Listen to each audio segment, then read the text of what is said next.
Is White Rock, British Columbia, Canada a good place to live? Well, I'm not going to make that decision for you, but in today's video, I'm going to give you all the information you need to make that decision for yourself. What makes somewhere a great place to live anyway? There's obviously an incredible amount of factors to consider when choosing a place to call home or to relocate to. So in thinking about this, well, I went to ChatGPT and said, what does make a community a good place to live? What does that even mean? Now, sure enough, in good AI fashion, ChatGPT spat out a bunch of different things to consider when choosing a neighborhood. So what I've done is I've gone ahead and cherry-picked many of those and collected all of the data and all of the information that you need to make a great decision. It took hours and hours to research this information to put into this video to make sure that you can get what you need if you're considering relocating or moving to White Rock and figuring out whether it is a good place to live. And make sure you hang around to the end because I'm going to let you know exactly how you can get everything you're looking for if you're considering relocating to this area with simply just a click of a button. So if that sounds good, let's get into it.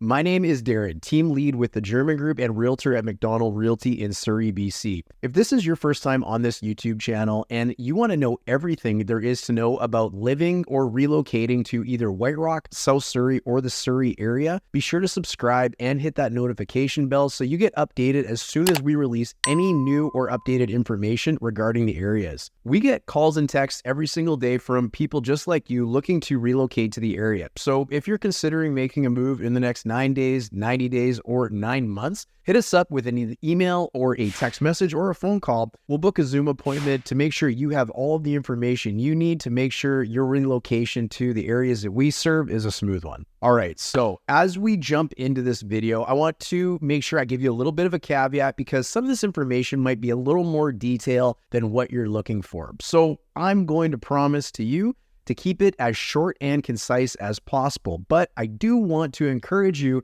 that if you're looking for specific information or if you feel that there's some information being provided that's not quite up your alley in terms of what you're looking for, just check out the chapter summaries and check out the highlighted notes in the chapters to make sure you can skip ahead to the parts that you find the most relevant in this video. For the purposes of this video, we have included the following categories. Is White Rock safe to live in? Is White Rock affordable? Does White Rock have quality education?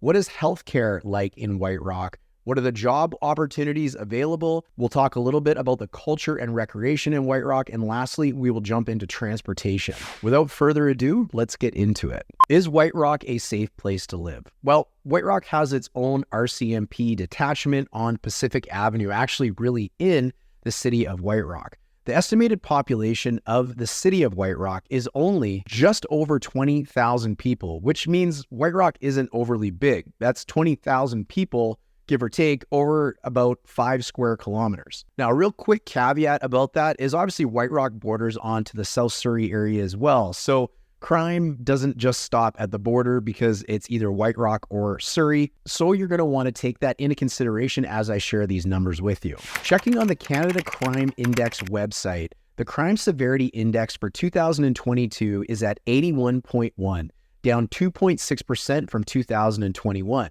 Violent crime in White Rock is at 58.7, which is down 21.2%.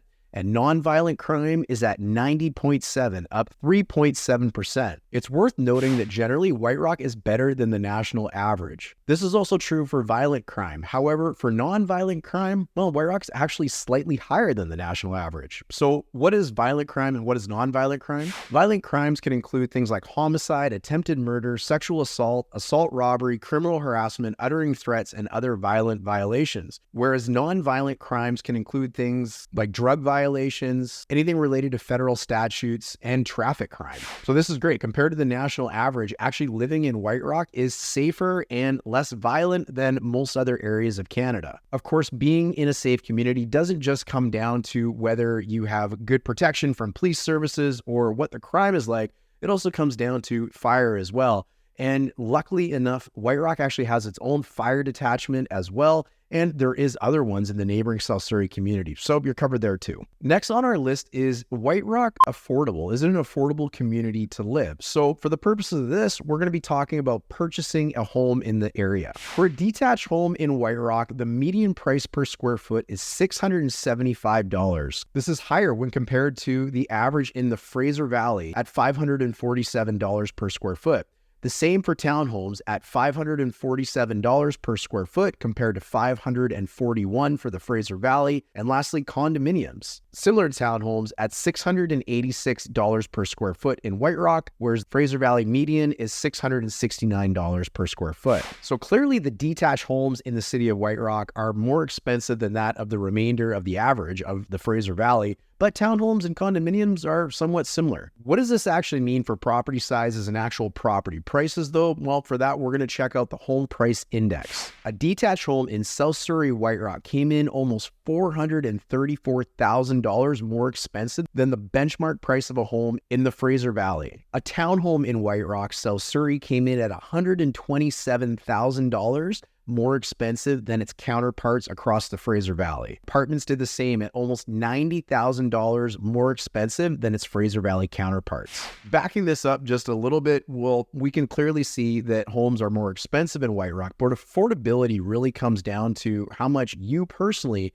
can afford to spend when you purchase a home. Local data from realtor.ca regarding the area of White Rock, taken from Statistics Canada, shows that the average individual in the area makes about $71.8 thousand per year, and the average family or household in the area brings in about $157.6 thousand per year. So if you find yourself somewhere in those numbers, then perhaps this is a great affordable place for you to call home as well. Moving on to quality education, we're going to talk about the Fraser Institute's ratings of the schools in the area of White Rock.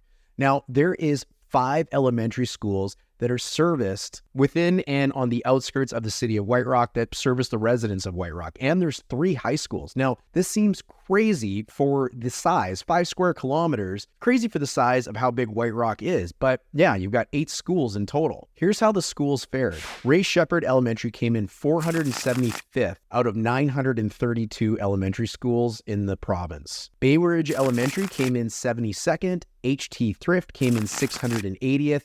White Rock Elementary at 791st, Peace Arch Elementary at 642, with all 5 elementary schools averaging in the 532nd spot out of 932 schools. So clearly Bay Ridge Elementary is the one that stands out in the community across all the elementary schools that are available to go to. I'm going to give you a little bit of a caveat to this though, but first let's talk more about the high schools before we jump into that. For the 3 high schools that you have servicing the city of White Rock, well, you've got the following. Elgin Park Secondary coming in 82nd out of 252 secondary schools.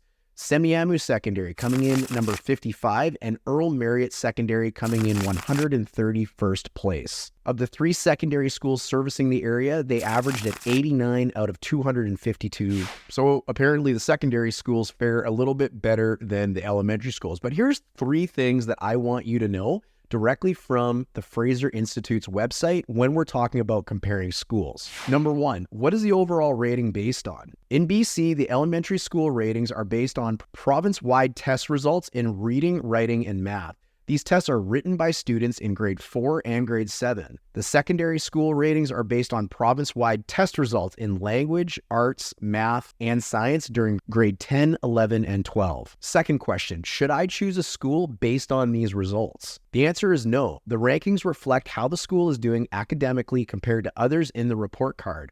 But there are lots of other aspects of a school and its programs that you may wish to consider. You can get a better idea about what the school will offer your child by visiting the school's website and by talking to the principal, teachers, and other parents. Last question. Should I consider an overall rating of under 6 out of 10 a complete failure? No. The rating is designed to have an average value of 6. The school's rating does not reflect a pass or a fail. It simply reflects how far above or below the average of all of the rated schools it is performing. If you're looking for more information related to the Fraser Institute's report on schools, I've left a link below in the description of this video. If you're ready to talk healthcare access, well, you are in the right section of the video. White Rock is governed by the Fraser Health Authority, and there's a lot of services out this way. The reason for that? Well, White Rock is kind of a senior-orientated town. Let me explain that. The average age of a resident in the city of White Rock is 53.3 years old when compared to the BC average in the population of 42.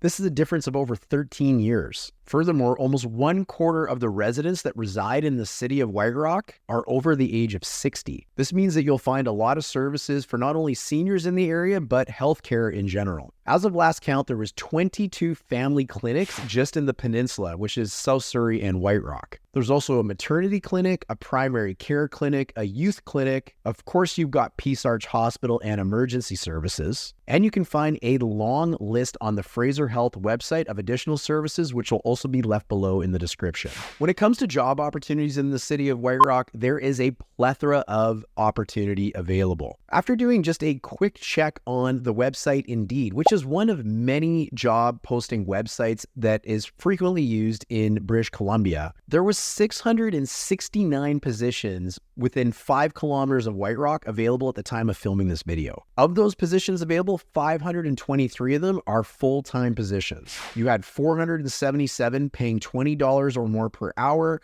158 paying $30 more per hour, 70 paying over $40 an hour, 25 over $50, and 14 over $60 per hour. And that's just within 5 kilometers. Obviously, you could commute into the city of Surrey or other areas of the lower mainland, and we're going to talk about transportation later in the video, but it's pretty easy to get to those areas. You could also consider work from home opportunities, which have become more prevalent after the COVID-19 pandemic. And at the time of filming this video, which is in the wintertime, you can imagine that a tourist town like White Rock has a lot more seasonal opportunities come the nicer weather and the warmer weather. Needless to say, there's a lot of opportunity for jobs either in or near the city of White Rock. Let's jump into culture and recreation now. And we'll start maybe with culture. What makes culture? What even makes a good community culture exist? Well, I'm excited to say that White Rock has it in spades. You're going to find things like live music venues, museums, playhouses, art galleries, street entertainment, farmers markets, and the renowned festivals White Rock is known for, like Canada Day down by the bay, the White Rock Sea Festival and Semiahmoo Days, the White Rock Arts Festival, and the wintertime Bright Walk in Memorial Park. Believe me when I tell you this, it's got it all, and if you want to explore that further, you can simply just jump onto the City of White Rock's website.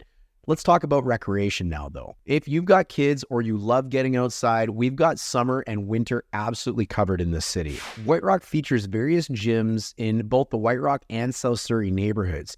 You've got multiple ice rinks, multiple swimming pools, tons of outdoor activities like tennis and pickleball, the incredible and absolutely humongous South Surrey Athletic Park, nature trails galore, and of course the beach. And don't worry, the kids are covered too, between skating, locations to host birthday parties, summer camps, and after school care and activities. It's all there. For any seniors in your family as well, you've got tons of senior activities available at the Kent Street Activity Center. If you're watching this and you're a golfer, it's probably worth mentioning as well that there's 5 golf courses in the peninsula. That's just in the peninsula. You can go into Surrey and Langley and see even more. So that's got you covered there too. Let's wrap this video up by talking a little bit about transit to make sure that whether you have to commute to work using public transit or you've got your own vehicle, that you're going to be covered. It's probably not a secret to anybody watching this video that White Rock is tucked away on the peninsula, pretty much buried by the city of Surrey and the ocean on the other side. This means it's not a pass-through city. It's not located in the middle of anywhere. If you're not going to pick up one of the many job opportunities that were mentioned earlier in the video, and you do need to commute for whatever reason, White Rock for the most part has you covered. There isn't any rapid transit like there is in other areas of the lower mainland. When I say rapid transit, I mean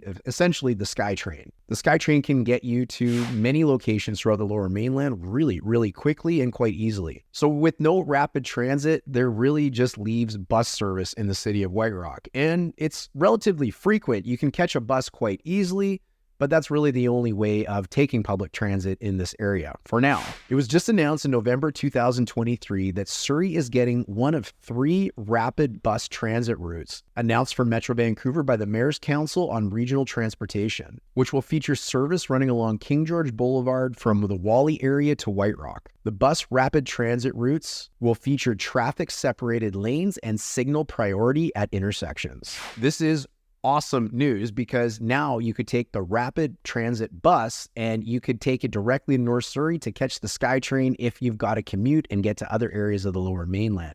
But let's say you're not taking public transportation. Let's say you own a vehicle. To paint a little bit of a picture for you, driving from White Rock to Vancouver can take you well over an hour, especially if there's traffic or it's raining outside. Even just getting to North Surrey, the highest point north in Surrey where the downtown area of Surrey is, can easily take you 30 to 45 minutes. The good news is that you got major highway access in 3 areas within the peninsula to jump on Highway 99 to get out of town quickly. This means these routes, because there's 3 of them and such a small area hosting 3 of these routes, well, they don't get clogged up overly terribly when it is congested out there. You've also got various other feeder routes like 176th Street and 56th Avenue, which move relatively quickly to get you out of town. And if you find yourself heading east towards Abbotsford, towards the mountains or the Okanagan, most White Rock residents will take 16th Avenue, which moves relatively quick to be able to take you to Abbotsford to easily jump on Highway 1 to get out of town and go enjoy your holiday. So that basically sums up everything I wanted you to know about whether White Rock is a good place to live. And my opinion, well, I love it here. I think it is one of the best places in all of the Lower Mainland, if not British Columbia, if not Canada, to call home. But what's important is, what do you think? You watched the video, you've seen all the information that we provided. Leave a comment below and let us know, was there anything we missed? Was there anything you wanted to have expanded upon? Or if you're someone that lives in the neighborhood or the area, let us know all the reasons that you absolutely love to live here. Lastly, if you're new to this channel, be sure to check out our Living in White Rock playlist so you can check out all the videos we've done on the area, as well as the Living in South Surrey playlist, to see if this is an area that you really want to call home. Don't forget to hit that subscribe button so you don't miss out on any of our updates, and we'll definitely look forward to seeing you on the next video. I hope this one helped. See you next time.